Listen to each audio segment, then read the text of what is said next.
தோழர் சொன்னார் இல்லையா, பாம்பியும் பாப்பானையும் பார்த்தா அப்படின்னு சொன்னது பெரியார் சொல்லணும். அந்த மாதிரி அம்பேத்கர் சொன்னதா சொல்லி நம்ம தலையில ஒண்ணு கட்டிருக்காங்க. அது என்ன அப்படின்னா, சாதிதான் சமூகம் என்றால் வீசும் காற்றில் விசன் பரவட்டும். அது அம்பேத்கர் எங்கேயுமே சொன்னது கிடையாது. ஏதாவது ஒரு நியூஸ் மினிட்ல ஒரு ஆர்டிகல் படிச்சா நேரா ஒரு 40 வருஷம் போராடி இருக்க ஆக்டிவிஸ்ட போய் சண்டை போடுறான்.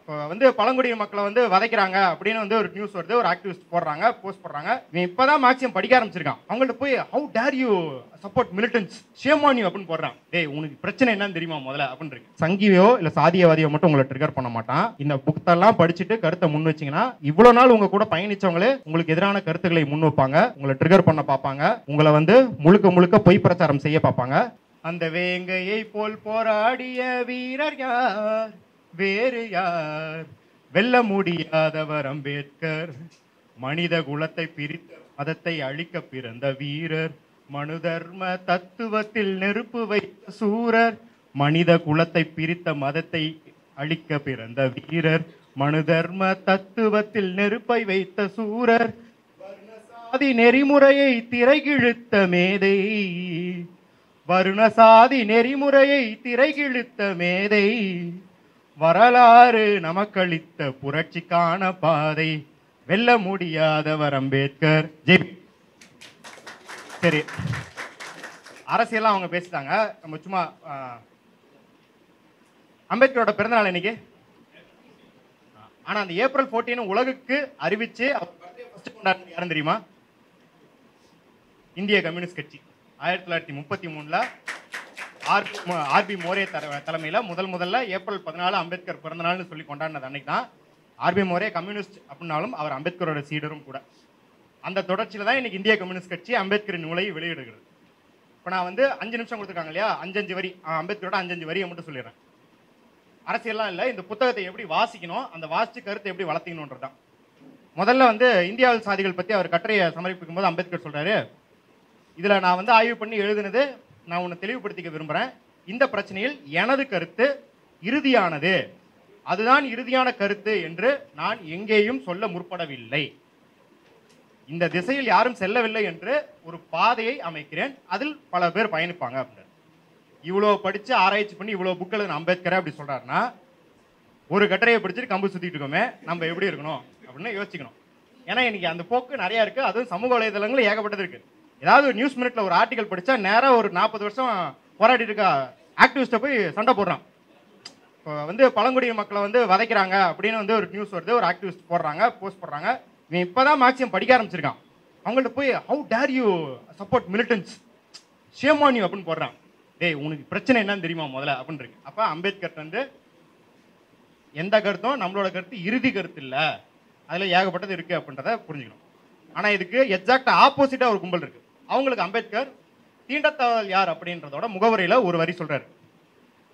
ஏன் தீண்டாமை எங்க தொடங்குச்சு அப்படின்னு ஆய்வு பண்ணலன்னு கேட்கறது ஆய்வறிஞர்லாம் என்ன சொல்றாங்க, அதுக்கான தரவுகள் இல்லைங்கன்னு சொல்றாங்க. இந்த வாதம் சோம்பேறித்தனமான வாதம்.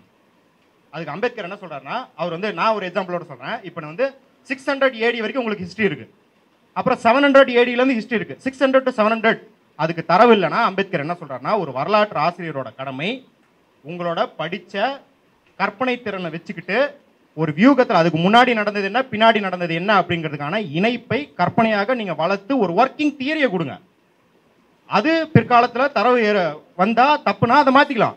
ஆனா சோம்பேறித்தனமா அதை அப்படியே காலியா விட்டு வைக்காதீங்க அப்படின்றாரு. இப்ப சொல்லும் போது யோசிக்கலாம், வரலாற்று ஆசிரியருக்கும் இதுக்கு என்ன சம்பந்தம்? என்ன சம்பந்தம்னா, இந்த ஃபர்ஸ்ட் சொன்ன முந்திரிக்கோட்டை குரூப்புக்கு அப்படியே ஆப்போசிட் குரூப் என்ன அப்படின்னா, ஒரு விஷயத்துல கருத்தை வளர்த்திக்கணும்னாலே அதுல இருக்கிற எல்லாத்தையும் படிச்சாதான் கருத்தையே வளர்த்துக்குவேன் இருப்பான்.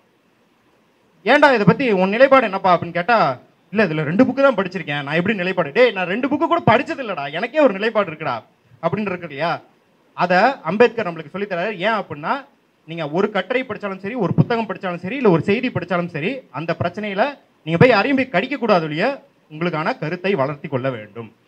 ஏன்னா உங்க கருத்தை வளர்த்திக்கல, உங்களுக்குன்னு ஒரு நிலைப்பாடு இல்லை அப்படின்னா கடைசி வரைக்கும் அரசியல்ல வேடிக்கை பார்ப்பவர்களாவே இருப்பீங்க, அரசியல்ல பார்ட்டிசிபெண்டா ஆக மாட்டீங்க அப்படின்றத. ரெண்டாவது, இதெல்லாம் படிச்சா என்ன தெரியும்னா, தோழர் சொன்னார் இல்லையா, பாம்பியும் பாப்பானையும் பார்த்தா அப்படின்னு சொன்னது பெரியார் சொல்லணும்.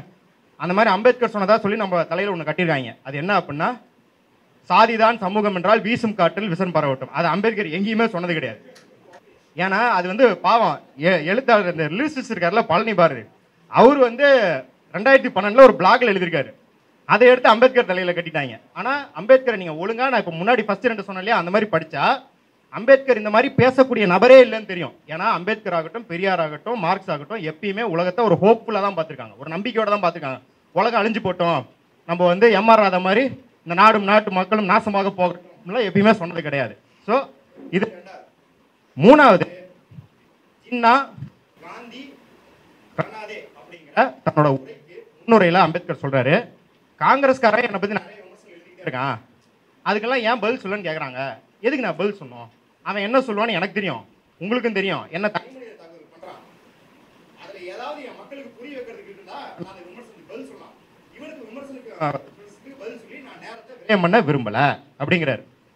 அப்ப என்ன தெரிஞ்சுக்கணும்னா, நீங்க ஒரு கருத்தை வெளியிட்டதுனால உங்களை கமெண்ட் செக்ஷன்ல வந்து 200 ரூபா ஊப்பி, குத்தடிமை, இல்ல வந்து சாஃப்ட் செஞ்சு, சாதியவாதி, ஆணாதிக்கவாதி அப்படின்லாம் பிராண்ட் பண்ணி உங்களை ட்ரிகர் பண்ண உனக்கு வேலை விட்டுட்டு போயிடணும். அதுல ஏதாவது சாதியவாதமாவோ மதவாதமாவோ கருத்துக்கள் எதிர்கொள்ளணும் அப்படின்னா மட்டும்தான் கொள்ளணும் மொழிய, உங்களோட தூய்மையை நிரூபிக்கிறதுக்காக வேஸ்ட் பண்ணாதீங்க அப்படின்னு அம்பேத்கர் நம்மளுக்கு சொல்லியிருக்காரு. இது 4வது. கடைசியா நான் முடிச்சுக்கிறேன், 2 நிமிஷத்துல முடிச்சு. கடைசியா என்ன அப்படின்னா, இது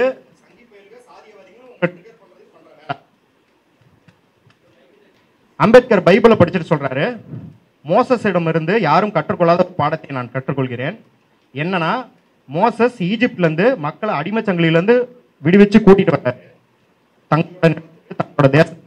ஒரு 100 வருஷத்துக்கு மேலான பயணம். அந்த பயணத்துல கொள்ளை நோய் வருது, வழிபறி பண்ற கொள்ளையர்கள் பெரும் மக்கள்லாம் கடுப்பாயி மோசஸை வந்து திட்டுறாங்க. இவன் படுற பாடுக்கு இவன் ஏதோ கடவுளை வந்து கனவுல கண்டன்னு வந்து என்கிட்ட பேசிட்டு நம்மளை வந்து ஏமாத்தி இங்க கூட்டு வந்திருக்கான். அது மட்டும் இல்லை அப்படின்னா நம்ம வந்து நம்ம ராஜாட்ட காவஞ்சி கயிறுனாலும் நிம்மதியாக வச்சுட்டு இருந்தோம், இவன் கூட சேர்ந்து அடிமை சங்கிலிருந்து பாடுபடுறோன்னு மோசஸையே திட்டினாங்க. ஆனா அவர் இறந்ததுக்கு அப்புறம் அவரே தெய்வ தூதராக கொண்டாடுறாங்க. அதே போலதான் இந்த சமூக விடுதலை போராடுற எனக்கும் ஏன் மக்களே என்ன திட்டுவாங்க, ஏன் மக்களே என்ன துரோகின்னு சொல்லுவாங்க, ஏன் மக்களே எனக்கு எதிரான பொய் பிரச்சாரங்களை செய்வாங்க. ஆனா அதெல்லாம் பொறுத்துக்கிட்டு தான் நான் அரசியல் பண்ணணும். இந்த பாடத்தை நான் மோசஸ்கிட்ட இருந்து கத்துக்கிறேன் அப்படிங்கிறாரு. அதே போலதான் சங்கியோ இல்ல சாதியவாதியோ மட்டும் உங்களை ட்ரிகர் பண்ண மாட்டான். இந்த புத்தெல்லாம் படிச்சுட்டு கருத்தை முன் வச்சிங்கன்னா இவ்வளவு நாள் உங்க கூட பயணிச்சவங்களே உங்களுக்கு எதிரான கருத்துக்களை முன் வைப்பாங்க, உங்களை ட்ரிகர் பண்ண பார்ப்பாங்க, உங்களை வந்து முழுக்க முழுக்க பொய் பிரச்சாரம் செய்ய பார்ப்பாங்க. ஆனா அதுக்காக உங்க கற்பை நிரூபிச்சு நேரத்தை வீணடிக்காம உங்க வேலை எதுவோ அதை செஞ்சீங்கன்னா, அம்பேத்கருக்கு எப்படி ஹிஸ்டரி அவரை நிலைநிறுத்துச்சோ ஃபிடல் காஸ்ட்ரோவும் சொல்லியிருக்காரு, history will be kinder to me. Fidel காஸ்ட்ரோவும் சொல்லியிருக்காரு, ஏன் நம்ம முன்னாள் பிரதமர் மன்மோகன் சிங்கும் சொல்லியிருக்காரு. அப்போ அந்த தலைவர்கள் எல்லாமே அந்த பாதையில் பயணிச்சாங்க அப்படின்னும் போது இதை படித்து இதில் இருக்கும் கருத்துக்கள் என்ன சொல்கிறதோ அதன் வழியில் செயல்பட்டு கொண்டிருங்கள். இந்த இடையில வர இந்த விமர்சனங்கள், இந்த டிஸ்ட்ராக்ஷன், நான் கருத்து சொல்லியே தீரணும் அப்படிங்கிற ப்ரெஷரில் ஈல்டாவாதீங்க அப்படிங்கிறதுக்கு சோஷியல் மீடியா ஜென்ரேஷனுக்கு முன்னாடியே அம்பேத்கர் நம்மளுக்கு இதெல்லாம் சொல்லியிருக்காரு. அதன் வழியிலே இந்த புத்தகத்தை படித்து அதன் கருத்துக்கள்